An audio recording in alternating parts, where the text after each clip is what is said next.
Hi guys, this is Manikkuyil from Ezhuthukari creation. അമ്മ എന്ന വിളി, അധ്യായം 12, അധ്യായം 13. കുറച്ചു മാസങ്ങൾക്ക് ശേഷമുള്ള ഒരു രാവിലെ. രാത്രി ഏറെ വൈകിയാണ് നയൻതാര ഉറങ്ങാൻ കിടന്നത്. അതുകൊണ്ട് തന്നെ രാവിലെ എഴുന്നേൽക്കാൻ വൈകിയിരുന്നു. അപ്പോഴേക്കും അഞ്ജു അവളുടെ അരികിൽ കിടന്നുകൊണ്ട് കളിക്കുകയായിരുന്നു. നയൻതാര അവളുടെ മുഖത്തേക്ക് നോക്കി. അവൾ നയൻതാരയെ നോക്കി മനോഹരമായി പുഞ്ചിരിച്ചു. ആ ഒരു പുഞ്ചിരി മതിയായിരുന്നു നയൻതാരയ്ക്ക് അവളുടെ എല്ലാ വിഷമങ്ങളും മറക്കുന്നതിനായി. നയൻതാര അഞ്ജുവിൻ്റെ കവിളിൽ മൃദുവായി ഉമ്മ വെച്ചു. കുറച്ചു നേരം അവർ തമ്മിൽ കളിച്ചു. അതിനുശേഷം എഴുന്നേറ്റ് ഫ്രഷ് ആവാനായി തുടങ്ങി. അവൾ പല്ല് തേച്ചു. അഞ്ജുവിന് കുഞ്ഞു കുഞ്ഞു പല്ലുകൾ ഉള്ളതിനാൽ അവൾക്ക് ഒരു പുതിയ ബ്രഷ് വാങ്ങിയിട്ടുണ്ടായിരുന്നു. ആ ബ്രഷ് കൊണ്ട് അഞ്ജുവിനെയും അവൾ ബ്രഷ് ചെയ്യിപ്പിച്ചു. ബ്രഷ് ചെയ്തുകൊണ്ടിരിക്കുമ്പോഴാണ് വാതിക്കൽ നിന്നൊരു മുട്ട് കേൾക്കുന്നത്. ടക് ടക്. നയൻതാര വാതിക്കലോട്ട് നോക്കി. നയൻതാര അഞ്ജുവിൻ്റെ മുഖമെല്ലാം കഴുകി തോർത്തിയതിനു ശേഷം വാതിക്കലോട്ട് ചെന്നു. അവൾ വാതിൽ തുറന്നു. മുന്നിൽ നിന്നത് അവളുടെ അച്ഛനായിരുന്നു. ഒരു നിമിഷം നയൻതാരയുടെ കണ്ണുകൾ സന്തോഷം കൊണ്ട് നിറഞ്ഞു.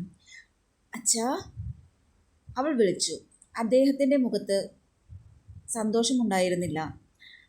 അച്ഛ, വരൂ അച്ഛ, അകത്തേക്ക് വാ, അവൾ വിളിച്ചു. പക്ഷേ അദ്ദേഹം അകത്തു കയറിയില്ല. വാതിക്കൽ തന്നെ നിന്നു. അഞ്ജു അച്ഛനെ കൗതുകത്തോടെ നോക്കി. എങ്ങനെയുണ്ട്? അദ്ദേഹം ചോദിച്ചു. സുഖാണച്ഛ, വേറെ കുഴപ്പമൊന്നുമില്ല. ആ മറുപടി പറയുമ്പോൾ നയൻതാരയുടെ ശബ്ദം വിറച്ചു. അച്ഛൻ കുറച്ചു നേരം മിണ്ടാതെ നിന്നു. നയൻതാര അച്ഛനോട് അകത്തേക്ക് വരാനായി പറഞ്ഞു. മടിച്ചാണെങ്കിലും അദ്ദേഹം അകത്തേക്ക് കയറി. ഇരിക്കച്ഛ. അച്ഛൻ കസേരയിൽ ഇരുന്നു. നയൻതാര കുഞ്ഞിനെയും മടിയിൽ വെച്ച് അദ്ദേഹത്തിന് അടുത്തുള്ള മറ്റൊരു കസേരയിൽ ഇരുന്നു. ഞാൻ നിങ്ങളെ എന്നും ഓർക്കാറുണ്ട്. എന്താ അച്ഛ വിശേഷങ്ങൾ? അമ്മയ്ക്ക് സുഖമാണോ? അമ്മ എന്നെ അന്വേഷിക്കാറുണ്ടോ? അവൾ തിരക്കി. അച്ഛൻ പതുക്കെ പറഞ്ഞു. നിന്റെ അമ്മ ഇന്നലെ നല്ല കരച്ചിലായിരുന്നു. രാത്രി മുഴുവൻ അവൾ കരയുകയായിരുന്നു. ആ വാക്കുകൾ കേട്ടപ്പോൾ നയൻതാരയുടെ കണ്ണുകളിൽ നിന്ന് കണ്ണുനീർ ഒഴുകി. അപ്പോൾ അച്ഛൻ എന്നെ കൂട്ടിക്കൊണ്ടു പോകാൻ വന്നതാണോ? അവൾ പ്രതീക്ഷയോടെ ചോദിച്ചു. അച്ഛൻ തല താഴ്ത്തി. അല്ല. ആ ഒരു വാക്ക് നയൻതാരയുടെ ഹൃദയം വീണ്ടും തകർത്തു.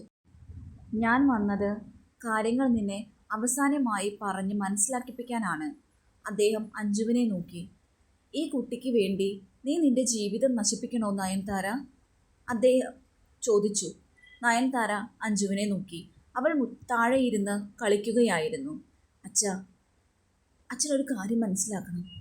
ഇവൾ എൻ്റെ ജീവിതം ഒരിക്കലും നശിപ്പിച്ചിട്ടില്ല. ഇവൾ എൻ്റെ ജീവിതത്തിൻ്റെ ഭാഗമായിരിക്കുകയാണിപ്പോൾ, അവൾ പറഞ്ഞു.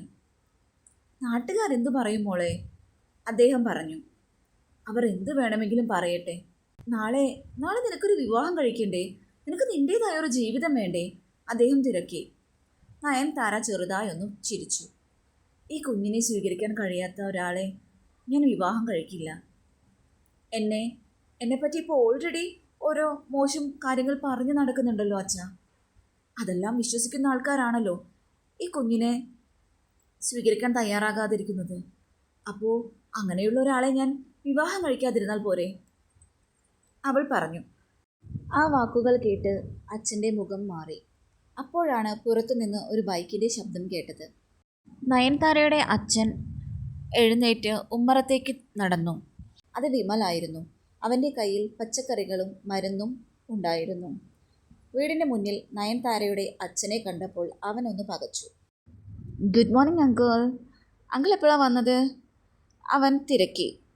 അച്ഛൻ വിമലിനെ നോക്കി. അതിനുശേഷം നയൻതാരയെ നോക്കി. പിന്നെ വീണ്ടും വിമലിനെ നോക്കി. നീ ഇപ്പോഴും ഇവളുടെ പിന്നാലെയാണോ? അദ്ദേഹം തിരക്കി. വിമൽ അതിന് ശാന്തമായി മറുപടി പറഞ്ഞു. ഞാൻ പിന്നാലെയല്ല അങ്കിൾ, ഞാൻ അവളുടെ കൂടെയാണുള്ളത്, അവൻ പറഞ്ഞു. വിമലിൻ്റെ ആ മറുപടി നയൻതാരയുടെ ഉള്ളിൽ കുറച്ച് ആശ്വാസം വിതച്ചു. അച്ഛൻ അവളെ നോക്കി. നാളെ ഇവളെ വിവാഹം കഴിക്കാൻ നിനക്ക് കഴിയുമോ? അദ്ദേഹം വിമലിനോടായി ചോദിച്ചു. ഈ കുഞ്ഞിനെ സ്വീകരിക്കാൻ നിനക്ക് കഴിയുമോ? നയൻതാര ആ ചോദ്യം കേട്ടതും ഞെട്ടിപ്പോയിരുന്നു. അച്ഛ എന്തൊക്കെയാണ് ഈ ചോദിക്കുന്നത്? എന്നെ എന്നെ എന്തിനാ വിമൽ വിവാഹം കഴിക്കുന്നത്? മോളെ, ഞാനൊന്ന് സംസാരിക്കട്ടെ. എനിക്ക് വിമലിനോട് കുറച്ച് കാര്യങ്ങൾ സംസാരിക്കാനുണ്ട്, അച്ഛൻ പറഞ്ഞു. വിമൽ നയൻതാരയെ നോക്കി. നയൻതാര, ഞാൻ കുറച്ച് പച്ചക്കറികൾ മേടിച്ചിട്ടുണ്ട്, നീ ഇതൊന്ന് കൊണ്ടുവയ്ക്കാമോ? ഞാൻ അത്ര നേരം അച്ഛനോടൊന്ന് സംസാരിക്കട്ടെ, അച്ഛൻ എന്താ പറയാനുള്ളതെന്ന് അറിയാമല്ലോ. അവൻ പച്ചക്കറി അവളുടെ നേരെ നീട്ടി. അവൾ അത് വാങ്ങി ഡൈനിങ് ടേബിളിൽ കൊണ്ടുവച്ചു. അങ്കിളിന് എന്താ അറിയേണ്ടത്? എന്ത് വേണമെങ്കിലും എന്നോട് ചോദിച്ചോളൂ, വിമൽ പറഞ്ഞു. നയൻതാരയുടെ അച്ഛൻ അവനെ നോക്കി. എനിക്കൊന്നേ അറിയാനുള്ളൂ. നാളെ ഒരു ദിവസം വന്നാൽ നിനക്കിവളെ വിവാഹം കഴിക്കാൻ കഴിയുമോ? ഈ കുഞ്ഞിനെ നിനക്ക് സ്വീകരിക്കാൻ കഴിയുമോ? അതാണ് എനിക്ക് അറിയേണ്ടത്, അദ്ദേഹം പറഞ്ഞു. അവളൊരു നല്ല കാര്യം ചെയ്തിട്ട് പോലും ഈ സമൂഹം അത് അംഗീകരിക്കുന്നില്ല. അതിനു പുറമെ നിന്നെയും അവളെയും ചേർത്ത് ഒരുപാട് കാര്യങ്ങൾ ഇപ്പോൾ പറഞ്ഞു നടക്കുന്നുണ്ട് വിമൽ. അതുകൊണ്ടാണ് ഞാൻ ചോദിക്കുന്നത്. ഇനി നീയും ഒരു ചീത്തപ്പേര് അവൾക്ക് ഉണ്ടാക്കി വെക്കരുത്. ഇതൊരു അച്ഛൻ്റെ അപേക്ഷയാണ്, അദ്ദേഹം പറഞ്ഞു. അങ്കിൾ ചോദിച്ചതിൽ ഒരു തെറ്റുമില്ല. ഏതൊരു അച്ഛനും മകളുടെ കാര്യത്തിൽ കുറച്ച് ടെൻഷനൊക്കെ ഉണ്ടാവുമല്ലോ. അതെനിക്ക് മനസ്സിലാക്കാൻ കഴിയുന്നുണ്ട് അങ്കിൾ. ഞാനിപ്പോൾ പറയുകയാണ്, നയൻതാരയെ മാത്രമല്ല ആ കുഞ്ഞിനെയും സ്വീകരിക്കാൻ ഞാൻ തയ്യാറാണ്. അവരെ ഞാൻ എൻ്റെ ജീവൻ കൊടുത്തുപോലും സംരക്ഷിക്കും. പണ്ട് മുതലേ എനിക്ക് നയൻതാരയെ ഇഷ്ടമാണ് അങ്കിൾ. ഞാൻ അവളെ ഒരുപാട് സ്നേഹിക്കുന്നുണ്ട്. പക്ഷേ നയൻതാര എന്നെ അവളുടെ ഒരു ഫ്രണ്ടായാണ് കാണുന്നത്, അവളെ സപ്പോർട്ട് ചെയ്യുന്ന ഒരു ഫ്രണ്ടായിട്ട് മാത്രം. അവൾക്ക് എന്നോട് എന്നാണോ തിരിച്ച് ഞാൻ സ്നേഹിക്കുന്നത് പോലെ ഒരു സ്നേഹം തോന്നുന്നത്, ആ സമയത്തിന് വേണ്ടിയാണ് ഞാൻ കാത്തിരിക്കുന്നത്. ആ ഒരു നിമിഷം വരാനായി ഞാൻ പ്രാർത്ഥിക്കുകയാണ്. വിമൽ അച്ഛനെ നോക്കി. അങ്കിൾ വിഷമിക്കണ്ട, നയൻതാരയെ ഞാൻ പൊന്നുപോലെ നോക്കും. അതിപ്പോൾ അവളുടെ ഭർത്താവാകണമെന്ന് നിർബന്ധമില്ലല്ലോ. അവൾ കരുതുന്നത് പോലെ അവളുടെ നല്ലൊരു ഫ്രണ്ടായിട്ടാണെങ്കിലും ഞാൻ അവളെ സംരക്ഷിച്ചിരിക്കും. അതുകൊണ്ട് തന്നെയാണ് നിങ്ങളെല്ലാവരും അവളെ ഉപേക്ഷിച്ചപ്പോൾ ഞാൻ അവൾക്ക് അഭയമായി വന്നത്, ഒരു സുരക്ഷിത സ്ഥാനം കണ്ടുപിടിച്ചു കൊടുത്തത്. ഇനി എങ്ങാനും എന്തെങ്കിലും ഒരു കാലത്ത് അവൾ എൻ്റെ ഇഷ്ടം മനസ്സിലാക്കുകയും എന്നെ വിവാഹം കഴിക്കാൻ തീരുമാനിക്കുകയാണെങ്കിലോ സമ്മതിക്കുകയാണെങ്കിലോ ഞാൻ അവളുടെ ഭർത്താവായി അവളുടെ കൂടെ ഉണ്ടാവും. ആ കുഞ്ഞിനൊരു അച്ഛനായി മാറാനും എനിക്ക് കഴിയും. ഞാൻ ഉറപ്പ് നൽകുന്നു അങ്കിൾ. ഒരിക്കലും നിങ്ങളുടെ മകൾ സങ്കടപ്പെടേണ്ടി വരില്ല. ഞാൻ ഉള്ളിടത്തോളം കാലം ഞാൻ അതിന് അനുവദിക്കുകയുമില്ല, വിമൽ ഉറച്ച ശബ്ദത്തിൽ പറഞ്ഞു. നയൻതാരയെ മാത്രമല്ല അങ്കിൾ, ആ കുഞ്ഞിനെയും ഞാൻ സംരക്ഷിക്കും, എനിക്ക് ജീവനുള്ളിടത്തോളം കാലം. വിമലിൻ്റെ ആ വാക്കുകൾ കേട്ടുകൊണ്ടാണ് നയൻതാര അവർക്കരികിലേക്ക് എത്തുന്നത്. അവൻ്റെ ആ വാക്കുകൾ അവളുടെ കാതിൽ മുഴങ്ങിക്കേട്ടുകൊണ്ടേയിരുന്നു. നയൻതാരയുടെ അച്ഛൻ വിമലിനെ കുറച്ചു നേരം നോക്കി നിന്നു. പിന്നെ ഒരു ദീർഘ നിശ്വാസം വിട്ടു. സ്നേഹം പറയാൻ എളുപ്പമാണ് മോനെ, പക്ഷേ ജീവിച്ചു കാണിക്കാൻ ബുദ്ധിമുട്ടാണ്, അദ്ദേഹം പറഞ്ഞു. വിമൽ ചെറുതായൊന്ന് ചിരിച്ചു. അറിയാം അങ്കിൾ, അതുകൊണ്ടാണ് ഞാൻ ഇത്രയും നാൾ കാത്തിരിക്കുന്നത്. അച്ഛൻ നയൻതാരയെ നോക്കി. നയൻതാര, നിന്റെ തീരുമാനത്തിന് എന്തെങ്കിലും മാറ്റമുണ്ടോ? അദ്ദേഹം ചോദിച്ചു. നയൻതാര അഞ്ജുവിനെ നോക്കി. ഇല്ല അച്ഛാ, എൻ്റെ തീരുമാനം അത് നിങ്ങളെ വിഷമിപ്പിക്കുന്നുണ്ട് എന്ന് എനിക്കറിയാം. പക്ഷേ ഈ കുഞ്ഞിനെ ഉപേക്ഷിക്കാൻ എനിക്ക് വയ്യ അച്ഛാ. അദ്ദേഹം കണ്ണുകൾ അടച്ചു. അദ്ദേഹത്തിൻ്റെ കണ്ണിൽ നിന്നും കണ്ണുനീർ പൊടിഞ്ഞു. പിന്നെ ഒന്നും മിണ്ടാതെ പുറത്തേക്ക് നടന്നു. പോകുന്നതിന് മുമ്പ് അദ്ദേഹം ഒരു നിമിഷം കൂടി അവളെ നോക്കി. നീ നിൻ്റെ അമ്മയെ കാണാൻ വീട്ടിലേക്ക് വരണം, അതും പറഞ്ഞുകൊണ്ട് അദ്ദേഹം പോയി. അദ്ദേഹം പോകുന്നത് അവൾ കണ്ണീരോടെ നോക്കി നിന്നു. നയൻതാര കരഞ്ഞുകൊണ്ട് വീടിനകത്തേക്ക് കയറി. വിമൽ പിന്നാലെ ചെന്നു. അവനെ കണ്ടതും അഞ്ജു അടുത്തേക്ക് ഓടി വന്നു. അവൻ അവളെ കൊഞ്ചിച്ചു. അച്ഛൻ പോയതോടെ വീട്ടിൽ വീണ്ടും നിശബ്ദത പരന്നു. നയൻതാര അപ്പോഴും സങ്കടത്തിലായിരുന്നു. കണ്ണുകളെല്ലാം നിറഞ്ഞൊഴുകുന്നുണ്ടായിരുന്നു. അത് വിമൽ ശ്രദ്ധിച്ചു. അവൻ അവളുടെ അടുത്തേക്ക് ചെന്നു അവളുടെ അരികത്തായി ഇരുന്നു. കരയാതെ നയൻതാര, നീ എന്തിനാ കരയുന്നത്? അവൻ തിരക്കി. അച്ഛൻ എന്നെ കൊണ്ടുപോകാൻ വന്നതാണെന്നാണ് ഞാൻ കരുതിയത്. പക്ഷേ അതുണ്ടായില്ല. അതിലെനിക്ക് സങ്കടവുമില്ല. പക്ഷേ ഞാൻ കാരണം അവരൊരുപാട് സങ്കടപ്പെടുന്നുണ്ട്. അവരെന്തൊക്കെ കേൾക്കേണ്ടി വരുന്നുണ്ട് ഞാൻ കാരണം, അവൾ സങ്കടത്തോടെ പറഞ്ഞു. സാരമില്ല, ഇതൊക്കെ കുറച്ച് നാളത്തേക്കേ ഉണ്ടാവൂ. നീ അതൊന്നും ആലോചിക്കണ്ട, കരയാതിരിക്കൂ, വിമൽ പറഞ്ഞു. അവൾ പെട്ടെന്ന് വിമലിനെ നോക്കി.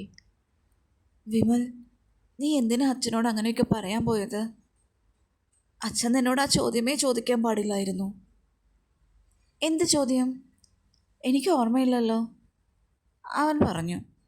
എനിക്കറിയാം നിനക്കതെല്ലാം ഓർമ്മയുണ്ടെന്ന്. എന്നെയും അഞ്ജുവിനെയും സ്വീകരിക്കാൻ പറ്റുമോ എന്ന് നിന്നോട് അച്ഛൻ ചോദിച്ചില്ലേ? നീ എന്തിനാ അതിന് ആവശ്യമില്ലാത്ത മറുപടിയെല്ലാം നൽകിയത്? അത് അച്ഛൻ്റെ ഉള്ളിൽ ഒരു പ്രതീക്ഷ പോലെ കിടക്കില്ലേ? അവൾ സങ്കടത്തോടെ പറഞ്ഞു. ഞാൻ കള്ളമൊന്നും പറഞ്ഞില്ല, ഞാൻ സത്യമാണ് പറഞ്ഞത്. എൻ്റെ മനസ്സിലെ കാര്യം. എനിക്ക് നിന്നെ ഒരുപാട് ഇഷ്ടമാണ്. ഞാനത് നിന്നോട് പറഞ്ഞിട്ടുമുണ്ട്. നിന്നെ എനിക്ക് സ്നേഹിക്കാൻ കഴിയുന്നുണ്ടെങ്കിൽ ഈ കുഞ്ഞിനെ എനിക്ക് വെറുക്കാൻ കഴിയുമോ? നിനക്കവൾ എത്രമാത്രം പ്രിയങ്കരിയാണെന്ന് എനിക്കറിയാം. നിനക്ക് പ്രിയപ്പെട്ടതെല്ലാം എനിക്കും പ്രിയപ്പെട്ടതായിരിക്കും. അതുകൊണ്ടാണ് ഞാൻ അച്ഛനോട് അങ്ങനെയൊക്കെ പറഞ്ഞത്. പക്ഷേ വിമൽ, ഞാൻ നിന്നൊരു ഫ്രണ്ടായി മാത്രമേ കാണുന്നുള്ളൂ. എനിക്ക് മറ്റൊരു രീതിയിൽ കാണാൻ പറ്റുമോ എന്ന് പോലും എനിക്കറിയില്ല, അവൾ പറഞ്ഞു. ശരി, ഞാനതിന് നിന്നോട് മറുപടിയൊന്നും ചോദിച്ചില്ല. നീ എന്നെ തിരിച്ച് സ്നേഹിക്കണമെന്നും ഞാൻ നിന്നോട് പറഞ്ഞിട്ടില്ല. പക്ഷേ ഒരു ദിവസം നീ എന്നെ മനസ്സിലാക്കും, എൻ്റെ സ്നേഹത്തെ മനസ്സിലാക്കും. ആ ഒരു പ്രതീക്ഷയിൽ എനിക്ക് ജീവിക്കാമല്ലോ. ആ ഒരു പ്രതീക്ഷ എനിക്കുണ്ട്. ദൈവം അത്രയ്ക്ക് വലിയ ക്രൂരതയൊന്നും എന്നോട് ഇതുവരെയും ചെയ്യില്ല, അവൻ തമാശയിൽ പറഞ്ഞു. അവൻ്റെ മറുപടി കേട്ട് അവൾക്ക് ചെറുതായൊരു ചിരി വന്നു. അപ്പോഴാണ് അഞ്ജു കരഞ്ഞത്. നയൻതാര ഓടിച്ചെന്ന് അവളെ എടുത്തു. പക്ഷേ അഞ്ജു വിമലിനെ നോക്കി കൈകൾ നീട്ടി, എന്നെ എടുക്കൂ എന്ന ഭാവത്തിൽ. വിമൽ ചിരിച്ചുകൊണ്ട് അവളെ വാങ്ങി. എന്തു പറ്റി എൻ്റെ മോൾക്ക്? കുഞ്ഞ് വീണോ? അവൻ തിരക്കി. അഞ്ജു അവൻ്റെ തോളിൽ തല ചായ്ച്ചു. ചില നിമിഷങ്ങൾക്കകം അവൾ വീണ്ടും ഉറങ്ങി. ആ കാഴ്ച കണ്ടപ്പോൾ നയൻതാരയുടെ ഹൃദയം വിങ്ങി. ഈ മനുഷ്യൻ തൻ്റെ ജീവിതത്തിലേക്ക് വന്നില്ലായിരുന്നുവെങ്കിൽ താനും അഞ്ജുവും എവിടെയായിരിക്കുമെന്ന് അവൾക്കറിയില്ലായിരുന്നു. ഇവൻ പറയുന്നത് പോലെ ഒരു ദിവസം തനിക്കിവനെ സ്നേഹിക്കാനാവുമോ? ഇവൻ്റേത് മാത്രമാകാനായി കഴിയുമോ? അവൾ ആശയക്കുഴപ്പത്തിലായി.